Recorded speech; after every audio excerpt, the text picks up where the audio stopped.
Hello students, आज हमने अपना मैक्रो का चैप्टर 5 स्टार्ट करना है, दैट इज़ बैंकिंग। तो इसमें जनरली इम्पॉर्टेंट चैप्टर है ये। इसमें जनरली हमने मनी क्रिएशन के बारे में ही देखना है कि कोई भी कमर्शियल बैंक है वो मनी कैसे क्रिएट करती है हमारी इकोनॉमी में। क्लियर? जैसे अब हमने पिछले चैप्टर में किया था, मनी चैप्टर में किया था, कि उसमें हमने क्या देखा था कि जो कमर्शियल बैंक्स है क्या है, वो एक सोर्स है of money supply in economy, कि वो हमारी इकोनॉमी में क्या करती है, मनी सप्लाई। क्योंकि देखो, जो मेन सेंट्रल बैंक है वो क्या करता है, उसके पास सिर्फ अथॉरिटी है करेंसी को इशू करने की, बट जनरली हमारे पास वो करेंसी कहाँ कहाँ कैसे आती है, कमर्शियल बैंक्स के थ्रू ही आती है। क्लियर? तो कमर्शियल बैंक्स के पास चाहे अथॉरिटी नहीं है उस करेंसी के रिगार्डिंग, बट बेसिकली हम उसको सप्लायर मानते हैं, क्योंकि वही हमें क्या करता है, क्रिएट करके देता है money by way of demand deposit. अब डिमांड डिपॉजिट बच्चे मैंने आपको पहले भी बताया था, डिमांड डिपॉजिट क्या होता है कि जो हम डिपॉजिट करते हैं अपनी मनी को, क्लियर, डिपॉजिट करते हैं अपनी मनी को बैंक में। तो इस चैप्टर में हमने बेसिकली यही करना है कि जो हम डिपॉजिट करवाते हैं बैंक में, तो मनी उससे कैसे और ज़्यादा मनी क्रिएट करती है। अब ये तो है नहीं कि हमने एक बार मनी डिपॉजिट करवा दी बैंक में तो बैंक बस उसको संभाल के रखता है, और जब हम उससे लेने जाते हैं अमाउंट अपनी या अपनी डिपॉजिट वापस लेने जाते हैं तो वो बस हमें दे देता है। ऐसे तो हमारी कमर्शियल बैंक से या जो कोई भी बैंक है वो क्या है, चल ही नहीं सकता, चाहे आप पब्लिक बैंक की बात कर लो या फिर प्राइवेट बैंक की। क्लियर? तो अब इसमें जनरली हमने मनी क्रिएशन सीखना है, और मनी क्रिएशन बच्चे मोस्ट इंपॉर्टेंट क्वेश्चन है। जनरली ये क्वेश्चन पूछा भी जाता है आपसे कि मनी क्रिएशन का प्रोसेस क्या है। क्लियर? तो इस वीडियो को आपने एटलीस्ट 2 to 3 टाइम्स देखना है। कोई भी इससे रिलेटेड प्रॉब्लम हो तो पूछ लेना। हमने इससे रिलेटेड अब क्या है, इलस्ट्रेशन करनी है, और ये चैप्टर कम्प्लीटली क्या है, थ्योरी बेस है, तो इसलिए मैं बुक के थ्रू ही आपको एक्सप्लेन कर रही हूँ। इसके फर्दर मैंने नोट्स नहीं बनाए हैं, तो आप खुद ही इसके नोट्स बनाना बुक में से देख के। क्लियर? तो इसमें जनरली थ्योरी था, तो इसलिए मैंने इसको नोट बेसिस पे नहीं लिया। तो अब देखो बच्चे, सबसे मेन चीज़ कि अब हमने मनी क्रिएशन का प्रोसेस देखना है कि कैसे कमर्शियल बैंक्स जो क्या करती है, मनी क्रिएट करती है। क्लियर? तो अब इसमें देखना, ये जो पॉइंट्स इसके दिए ये मैं जनरली आपको सिर्फ यहीं पे इसके बारे में जस्ट थोड़ा व्यू दूंगी।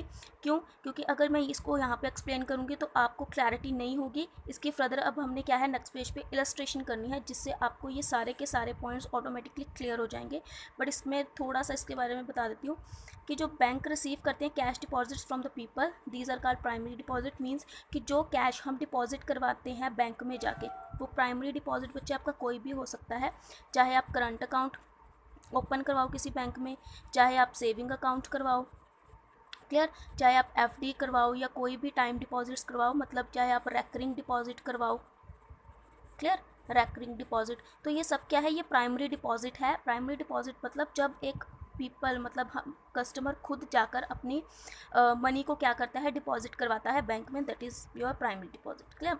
Bank lend money many times more than their cash reserve.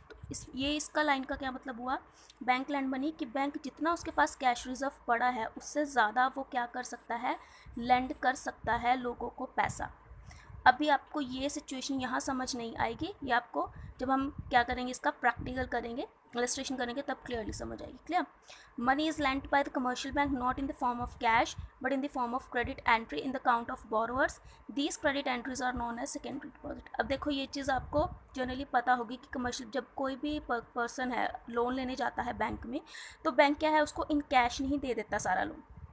क्या करता है, उस पर्सन का अपने ही बैंक में क्या करता है, अकाउंट ओपन करता है। क्लियर? तो उसमें एक जनरली क्रेडिट एंट्री दिखाता है, उसको अपना क्या बनाता है, बोरोवर बनाता है, कि उसने मुझसे इतना जो लोन लिया है। तो उस लोन को हम क्या करते हैं, उस अमाउंट को क्या करते हैं, हम उसके अकाउंट में क्रेडिट करते हैं, ना कि हम उसको इन कैश देते हैं। तो इसको हम बोलते हैं सेकेंडरी डिपॉजिट। ये बेसिकली रिलेट करती है लोन से, कि जब कोई भी बैंक लोन देता है तो वो इसमें ये प्राइमरी डिपॉजिट क्या है, ये हम खुद क्रिएट करते हैं, पीपल खुद क्रिएट करता है। बट जो सेकेंडरी डिपॉजिट है वो कौन करता है, बैंक खुद क्रिएट करता है। क्यों? कि अगर कोई भी कस्टमर उसके पास लोन लेने आता है तो वो उसका अकाउंट ओपन करके उसको सेकेंडरी डिपॉजिट क्रिएट करता है।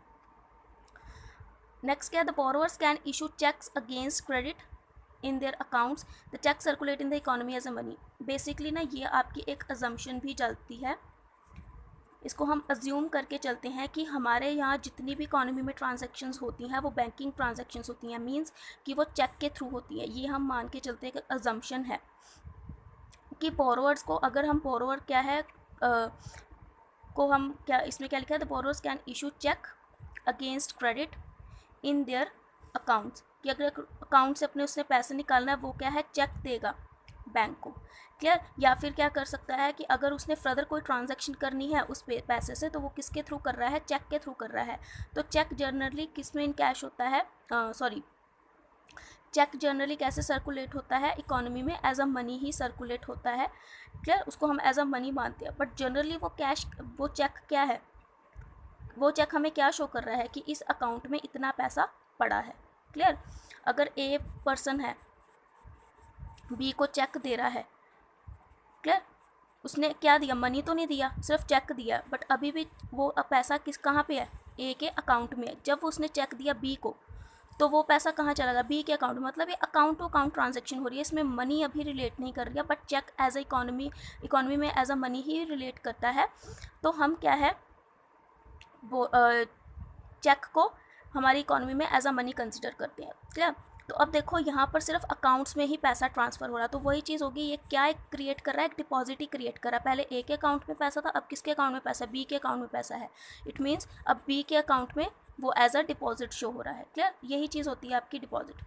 तो अब जो टोटल डिमांड डिपॉजिट है वो कैसे निकलती है, जब हम प्राइमरी डिपॉजिट को ऐड कर देते हैं सेकेंडरी डिपॉजिट, और इसी डिमांड डिपॉजिट से हम क्या करते हैं, अपनी मनी को क्रिएट करते हैं। मतलब primary deposit and secondary deposit use होती है आपकी मनी क्रिएशन में। क्लियर। नेक्स्ट देखो बच्चे, नेक्स्ट वो चीज़ क्या बोल रहे हैं कि total demand deposits with the bank are many times more than the cash reserve of the commercial banks. This is because the commercial banks know by the way of their historical experience that all the depositors would not show up in the banks to withdraw their deposits by the cash. अब देखो इस line का क्या मतलब है कि जितनी total demand deposit एक बैंक क्रिएट कर रहा है, क्लियर, मतलब primary deposit plus secondary deposit, वो क्या है, ज़्यादा होती है उसके कैश रिजर्व से। मतलब कैश रिजर्व तो वो बहुत थोड़ा सा रखता है। सपोज कर लो किसी ने 1000 रुपीज़ डिपॉजिट करवाए तो हम सिर्फ 100 अपने पास रख रहे हैं, कैश रिजर्व आपका कम होगा। क्यों? क्योंकि ये एक हिस्टोरिकल एक्सपीरियंस है, और जनरली ऐसा ही होता है कि ये चीज़ आप भी प्रैक्टिकली सोचो कि अगर कोई सपोज एक बैंक है SBI, क्या कभी ऐसा हुआ कि SBI के पास जितने भी अकाउंट है वो सब एक बार में आगे हों पैसा विड्रॉ करने के लिए? जनरली नहीं होता ना। बहुत कम लोग हैं जो अपना, हार्डली हम बोल सकते हैं कि 100 में से सिर्फ 10% लोग हैं जो अपना डिपॉजिट निकलवाते हैं। या सपोज किसी की FD की अमाउंट कंप्लीट हो गई, या कोई अपनी किसी को नीड है उसने अपने सेविंग अकाउंट से पैसा निकाल लिया, या किसी को नीड है उसने अपने करंट अकाउंट से पैसा निकाल लिया। बट सबको एक ही टाइम पे तो नीड नहीं हो सकती ना पैसे की। मतलब एक ही टाइम पे सारे के सारे, जितना अगर 100% उसके कस्टमर हैं तो 100% के सारे कस्टमर तो SBI से मनी नहीं निकलवा सकते ना। तो वही चीज़ है, अब हमें जब नीड होगी हम तब ATM में क्या करते हैं, ATM से अपने कैश पेमेंट निकलवा लेते हैं, ठीक है, कैश निकलवा लेते हैं, बट जनरली सब तो नहीं निकलवा सकते ना। तो ये तो ऑब्वियसली एक हिस्टोरिकल एक्सपीरियंस है कि सब डिपॉजिटर्स हैं एक बार में अपना कैश विड्रॉ नहीं करते, ठीक है, कैश फॉर्म में नहीं रखते। तो इसलिए जो आपका टोटल डिमांड डिपॉजिट होता है ना वो बहुत ज़्यादा होता है as compare to your cash reserve. Cash reserve हम जनरली हार्डली सिर्फ 10% ही रखते हैं, क्योंकि हमें होता है कि सिर्फ इतने ही पर्सनस अगर हमारे पास आएंगे पैसा निकलवाने के लिए तो एटलीस्ट हमारे पास पैसा हो उन्हें देने के लिए। ये थोड़ी होता है कि अगर कोई सपोज कर लो SBI में एक पर्सन गया, उसने अपना विड्रॉल फिल किया कि मुझे इतनी अमाउंट दो, तो ये थोड़ी होता है कि वो बोलेंगे अभी हमारे पास कैश नहीं है, आप बाद में आना, नहीं होता ना ये चीज़। तो ये कैसे किसके थ्रू पॉसिबल होती है, कैश रिजर्व के पॉसिबल होती है कि जितने भी कमर्शियल बैंक्स हैं कैश रिजर्व बना के चलते हैं। इसके बारे में भी अभी आपको क्लैरिटी दूंगी। कैश रिजर्व बना के चलते हैं जिससे क्या है, जब किसी पर्सन को या कस्टमर को नीड होती है वो क्या है, कैश ले सकता है बैंक से। क्लियर। सेकेंड चीज़ देखो, if experience show that withdrawals are generally around 10% of demand deposits the bank need to keep. ये सिर्फ एक एग्जांपल दिया कि अगर तो हम ये सोचते हैं कि विड्रॉल जो है जनरली सिर्फ 10% होगा हमारी डिमांड डिपॉजिट का, मतलब सपोज अगर हमने 1000 हमारे पास टोटल डिपॉजिट्स हैं, 1000 मतलब एक पर्सन का डिपॉजिट नहीं, बहुत से लोगों का, सिर्फ एक एग्जांपल लेके चल रहे हैं हम, कि बहुत से लोगों ने टोटल जो बैंक में हमारी डिपॉजिट पड़ी है वो 1000 है, तो उसका सिर्फ 10% अगर वो कैश रिजर्व रखेगा तो वो उसको हम क्या बोलते हैं, cash reserve. Clear? All demand deposit held by the people serve as money supply in the economy just like cash held by the people। अब वो क्या कह रहे हैं कि जितने भी डिमांड डिपॉजिट हैं जो पीपल के जो मतलब हमने क्रिएट किए हैं डिमांड डिपॉजिट, चाहे वो प्राइमरी हैं या सेकेंडरी हैं, वो क्या क्रिएट कर रहे हैं, as a money supply create कर रहे हैं। क्यों? क्योंकि डिमांड डिपॉजिट से ही, जैसे मैंने आपको बोला है कि मनी आपकी क्रिएट होती है, तो इसको हम क्या सपोज करके चलते हैं, जस्ट लाइक अ कैश। जैसे मैंने चेक की एग्जांपल दी थी कि चेक को हम इकोनॉमी में क्या समझ के चलते हैं कि वो किस फॉर्मेट में रह रहा है, just as a money form में रह रहा है। तो बेसिकली जितने भी डिमांड डिपॉजिट्स होते हैं हमारे, उनको भी हम क्या मान के चलते हैं, कैश मान के चलते हैं। तो demand deposit serving as money supply is called bank money. Clear? Demand deposits को हम क्या जनरली बोलते हैं, बैंक मनी, क्योंकि ये मनी क्रिएट करता है किस फॉर्म में, बैंकिंग की फॉर्म में। डिमांड डिपॉजिट्स जो होते हैं, चाहे वो प्राइमरी डिपॉजिट हो चाहे वो सेकेंडरी डिपॉजिट हो, this is money created by the bank. इसी को हम क्या बोलते हैं, money creation, because this is circulating in the system not in the form of cash but in the form of cheque. Clear? क्यों इसको हम मनी क्रिएशन मानते हैं? क्योंकि ये सर्कुलेट कैसा हो रहा है इकोनॉमी में, नॉ कैश की फॉर्म में नहीं, बट किसकी फॉर्म में, चेक की फॉर्म में। कि हम ये सोच के चलते हैं कि अकाउंट फॉर्म में ही जो है क्या है, डीलिंग्स चल रही है। क्लियर? तो आपने जनरली ये अजम्पशन मान के चलनी है। इसमें आपकी बेसिकली बच्चे 2 अजम्पशंस आती हैं। फर्स्ट आप ये मान के चलते हो कि एक सिंगल बैंकिंग सिस्टम है। क्लियर? और सेकंड आप मान के चलते हो कि ऑल ट्रांजैक्शंस जो होती हैं आपकी वो थ्रू बैंक होती हैं। क्लियर? बैंकिंग का सिस्टम हम देख रहे हैं अभी।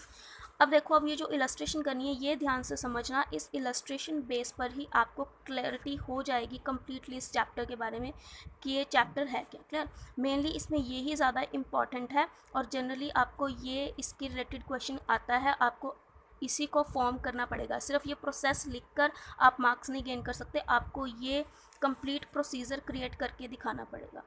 क्लियर?